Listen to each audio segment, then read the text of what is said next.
1975년부터 약 12년 동안 당시 전국 최대 규모의 수용시설인 부산 형제복지원에서 강제 노역과 구타, 끔찍한 수용자 학대가 발생했습니다. 이곳에서 살해 또는 고문으로 숨진 피해자 수만 513명. 이 사건은 수많은 사람을 학대하고 이 만행들을 철저히 은폐한 대표적인 집단 인권유린 사건입니다. 1970년대 부산, 길거리에 매일같이 나오던 거린들과 리어카 상인들, 그리고 구석에서 구두 닦기를 하며 생활을 이어가던 어린아이들이 하나둘씩 사라지기 시작합니다.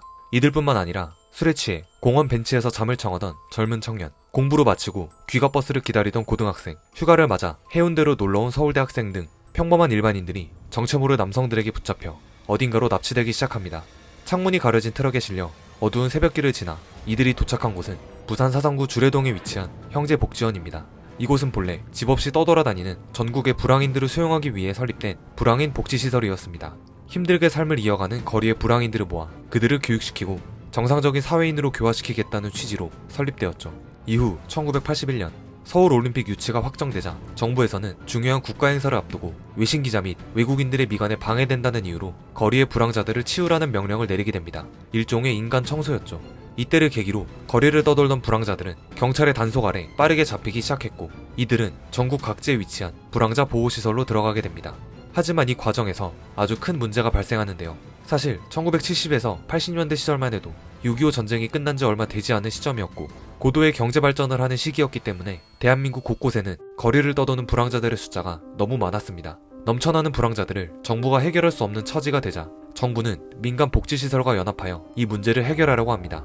민간복지시설에 보조금을 지급하고 민간복지시설은 그 보조금을 바탕으로 불황인들을 담당하는 시기였죠. 이때 정부는 보조금을 지급하는 기준을 불황인들의 머릿수로 책정하게 됩니다. 한마디로 수용자들이 많으면 많을수록 해당 복지시설에 지급되는 보조금의 금액은 더 많아지는 것입니다. 부산의 형제복지원을 설립한 박인근 원장은 바로 이 점을 악용하여 불황자뿐만 아니라 일반인들도 잡아오기 시작한 것입니다.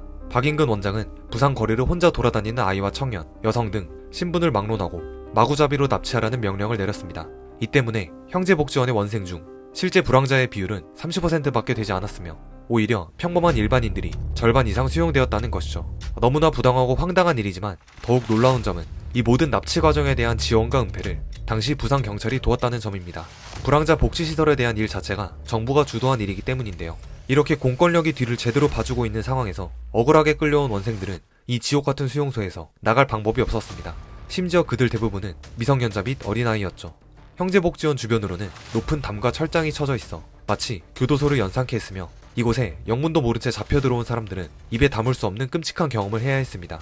수용자들은 모든 인권을 박탈당한 채 매일매일 강제 중노동에 시달려야 했는데 밥은 당연히 제대로 나오지 않아 항상 배고픔에 시달려야 했고 조금이라도 굶뜬 모습을 보이면 곧바로 몽둥이 세례가 쏟아졌습니다. 여성 원생들은 끔찍한 성폭행까지 감당해야만 했으며 더욱 경악스러운 점은 어린 남성 원생들에게도 성폭행이 가해졌다고 합니다. 복지원 주위는 쇠몽둥이로 무장한 경비병들이 삼엄하게 지키고 있었기 때문에 원생들은 탈출은 꿈도 꾸지 못했습니다. 형제복지원 출신의 한 피해자의 증언에 의하면 어느 날은 원생 한 명이 탈출을 시도하다 붙잡혀 소대장에게 죽도록 얻어맞았고 그날 밤에 곧바로 사망했다고 합니다. 그 모든 장면을 목격한 그는 죽지 않으면 이곳을 절대 나갈 수 없겠구나라는 생각이 들었다고 하죠. 그리고 이 참혹한 인권유린의 중심에는 박 원장이 있었습니다. 당시에는 거리를 깨끗하게 해줬다는 이유로 많은 시민들이 그를 좋아했고 전두환 대통령으로부터 불황인 청소에 대한 실적을 높이 평가받아 국민훈장 동백장을 수훈받기도 했습니다. 또한 국립영화 제작소의 지원을 받아 형제복지원을 홍보하는 영화를 제작하기도 했는데 그는 원생들을 착취하는 게 아니라 정당한 임금을 지불하고 고용한다고 홍보했으며 원생들을 위한 적금 통장까지 만들었습니다. 하지만 이 모든 것들은 당연히 보여주기식이었고 적금 통장에 모아놓은 돈들은 다시 박 원장의 지갑 안으로 들어갔습니다. 이렇게 형제복지원은 박 원장의 지시 아래 모든 일이 진행되는 그를 위한 작은 공화국이 되어가고 있었습니다. 후에는 이곳의 원생들이 박 원장을 아바이 수령으로 불렀다고 하죠. 외부에서는 형제복지원 안에서 자행되는 일에 대해 알 수가 없었으며 원생들은 이 지옥같은 공간에서 나가길 바라며 하루하루 절망과 싸워갔습니다. 그렇다면 불과 30여 년 전에 대한민국 땅에서 발생한 이 최악의 인권유린 사건은 도대체 어떻게 해서 세상에 알려지게 되었을까요? 1986년 울산에서 근무하던 김용원 검사는 꿩 사냥을 하러 인근 야산에 올랐습니다. 그런데 그는 능선 너머로 한 이상한 광경을 목격하게 되는데 쇠몽둥이를 든 청년들 수십 명이 있었고 그들 사이로 또 다른 한 무리의 사람들이 노동을 하고 있는 장면이었습니다. 이를 수상하게 여긴 김 검사는 경찰을 잠복시켜 이들의 동태를 살피고 현장을 촬영하게 합니다. 그리고 이들이 울산에 위치한 형제복지원 소속이라는 것을 알게 된 김 검사는 그곳에서 뭔가 잘못된 일들이 벌어지고 있다는 것을 감지하고 영장을 발부받아 복지원을 수색하러 갑니다. 악명 높은 형제복지원의 실체가 드러나는 순간이었죠. 복지원을 수색한 결과 국가에서 지급된 보조금 39억 원 중 약 11억 원 상당의 금액을 박 원장이 횡령한 것으로 드러났습니다. 하지만 조사 과정에서 박 원장은 자신은 국가의 명에 따라 불쌍한 거린들을 돌봐준 일밖에 한 것이 없다며 오히려 당당한 태도로 수사에 협조하지 않았습니다. 기소된 박 원장은 묵묵부답으로 진술을 거부했지만 당시 울산복지원 책임자였던 모 소대장이 입을 열면서 형제복지원에 대한 악랄했던 행적이 하나씩 베일을 벗게 됩니다. 그의 진술에 의하면 밤 10시부터 부산 일대를 돌아다니며 혼자 돌아다니는 여성을 마구잡이로 잡아다가 복지원으로 납치했고 밤늦게 공부하고 돌아다니는 학생들도 예외가 아니었다고 합니다. 그렇게 잡아온 사람들의 숫자를 시청에 보고하면 시청 공무원들은 보고된 인원이 일반인임을 알고 있음에도 다시 윗선에 보고합니다. 그들에게도 사람의 숫자는 진급을 위한 실적에 불과했습니다.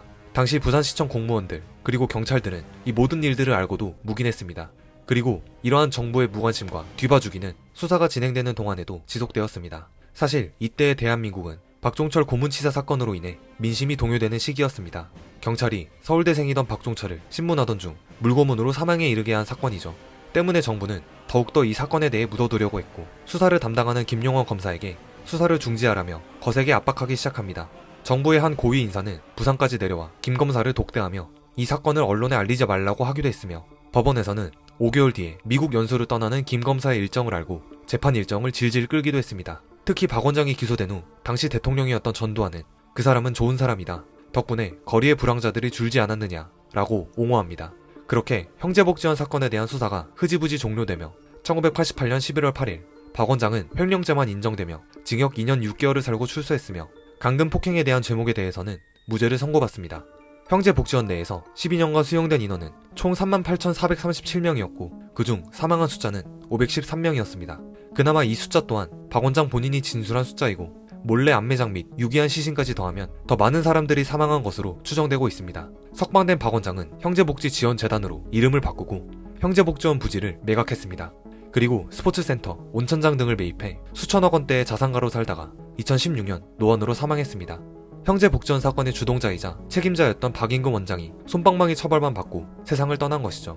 이 사건은 한동안 잊혀지다가 2012년 형제복지원 피해자 중 한 명인 한종선 씨가 국회 앞에서 1인 시위를 시작하게 되면서 다시 조명받게 되었습니다. 2018년에는 과거사위원회가 결성되어 형제복지원 사건이 국가의 책임임이 결정되었고 검찰총장이 직접 비상상고를 신청했지만 결국 기각되고 말았습니다. 그리고 형제복지원 사건 피해자들은 이 사건에 대한 올바른 처벌과 진상규명을 위해 아직도 목소리를 내고 있습니다.